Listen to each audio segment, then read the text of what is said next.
So the UK, I think, is in a very strange space right now. The majority of people, even the most optimistically ignorant people, are beginning to realise that something just isn't quite right.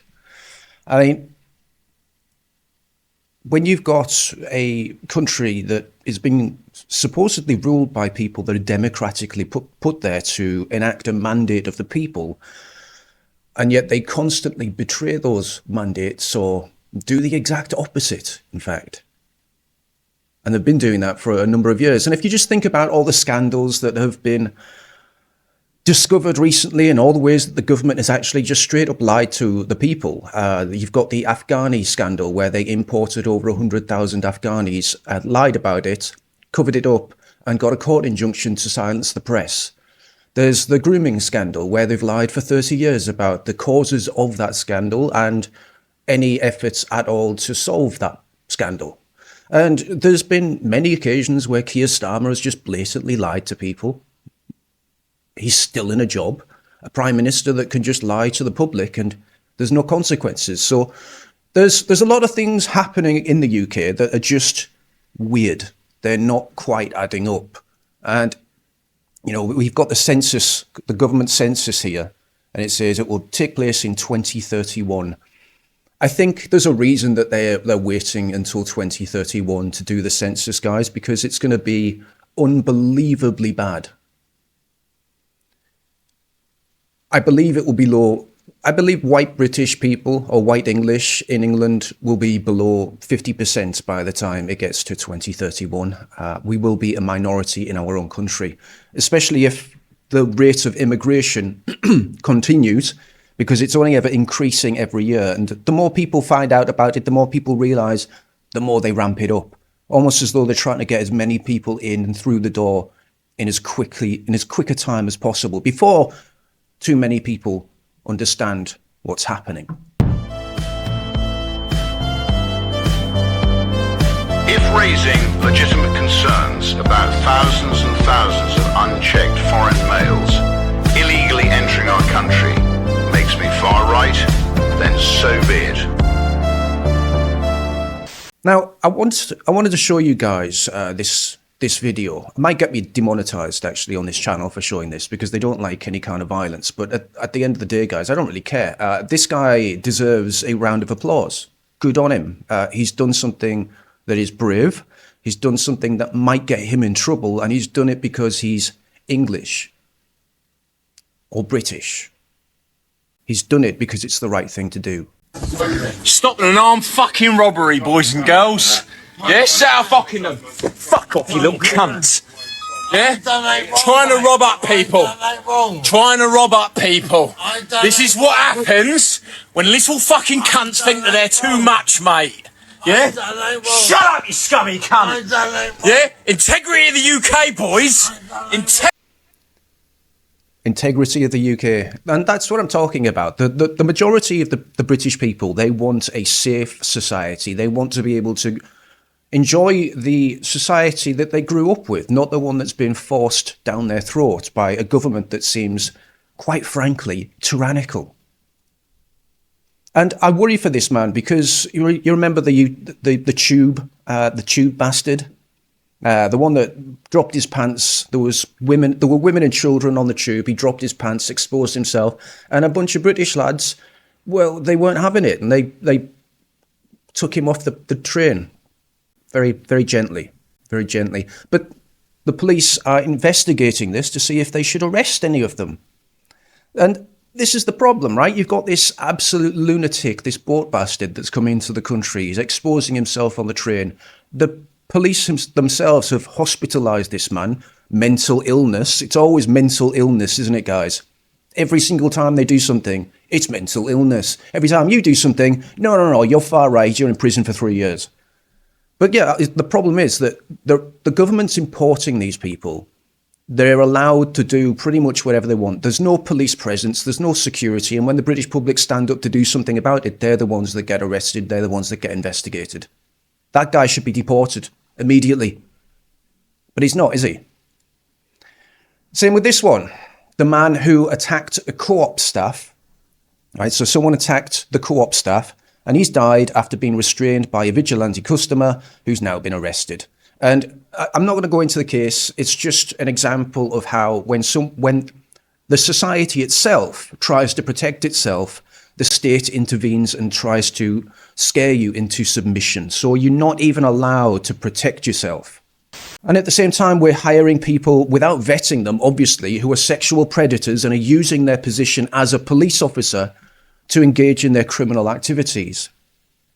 So even the police themselves, and this is on all the other occasions when the police have been implicated to actually do the opposite of what they're supposed to do, and instead of helping the victims, they often end up victimizing them further. While at the same time, we've got counsellors that are openly calling for slitting people's throats, and their excuse is, my words were said in the heat of the moment. They were not intended to be taken literally. As people have mentioned in the comments, Lucy Connolly, that excuse didn't work for her. So we'll see what happens with this guy, whether he gets the book thrown at him or whether he just gets let off. Because, again, the two-tier system in this country, two-tier judicial system. And it's all just swirling around the elephant in the room. And the elephant in the room we'll get to in just a second. Because this is a tasty clip. And finally, people who are, I don't know, celebrated, recognised in the mainstream, they're finally catching up to what this channel has been saying for 2 years now. You've discovered a more ominous reason for why this is being pushed on us. A Islamic network in the Home Office has grown to over 700 members. And then a member of the Islamic network, they played an ISIS training video. And she pointed at the screen and laughed and said, I know him, he used to go to my school. Lots of people will be surprised to hear that the government coordinates to minimize reputation damage to Islam, and it has done for over a decade. And it also stages events and controls the front pages of newspapers. And the message is always, don't blame Islam for the terror attacks that followers of Islam commit. Prevent listed cultural nationalism as right-wing extremist terrorist. The number of pensioners referred to Prevent went up by 90%. Now, I don't think there's that many pensioners committing terror attacks. Prevent made a list of texts, and these included books by Douglas Murray, George Orwell's 1984, ironically enough, and C.S. Lewis's Chronicles of Narnia. So, if you like reading about Aslan, you're basically a terrorist. What do we do? Right. Looks like that's going to be a good video. I'm going to watch that one when it comes out. And So I've been predicting this for quite a while. As soon as Rupert Law got kicked out of Reform, I said that they would now frame him as further right than Nigel Farage, and he would be the boogeyman, that they would point to him and say, look at that far-right lunatic, you have to vote Nigel Farage. That's how they're going to try and play it, and this piece, I think, is emphasising that, but I don't think it's going to work. Rupert Law is far too sensible. What he says is far too popular, and all they'll be doing by highlighting him as a right-wing extremist is they'll be advertising to millions of people out there that there is actually a viable option. So do your hit pieces. I don't think it's going to stick. And with all the things happening in the UK, guys, a lot of people are recognising that there's something ominous happening here. You've got the statistics when it comes to immigration, how they're increasing year upon year, how they're making it almost impossible for people to own houses and have the security in their lives needed to start and raise a family. Birth rates plummeting. And we've got a prime minister, like I said, who will just lie openly to your face. James Melville summed this up quite well. I previously thought that no prime minister could compete with Boris Johnson in terms of dishonesty. But now we have Keir Starmer. When Johnson told a lie, he looked uneasy. He stuttered, ruffled his hair. When Starmer lies, it's done with a dead behind his eyes and a cold efficiency. And if there is an Islamic network growing in the UK, I have no doubt that it is deeply embedded with these fucking lunatics as well.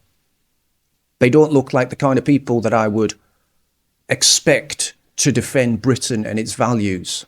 It's actually interesting seeing all of these different people come together and set aside their hatred of each other for the common goal of destroying this country. I mean, at least we know who our enemies are. They carry the same signs and they shout the same slogans. So I often get people from the outside, America, Australia, places like this, say, what are you guys doing over there? What are you guys doing? Why are you letting this happen? I think we're going to find out, we're going to get proof eventually that there's been people within government acting against the interests of the British people for quite some time, that it will be proven that we've never wanted this to happen, that we have been ignored repeatedly, that the government despises sections of this country. And that actually, when enough people wake up to this and wake up to the reality of it, because it's a haunting reality, understanding that your government might actually want you to just disappear. Once people wake up to the possibility of this and they start talking about it openly, then we're going to see a shift in this country, I think the likes of which will be talked about for generations. See you later, guys.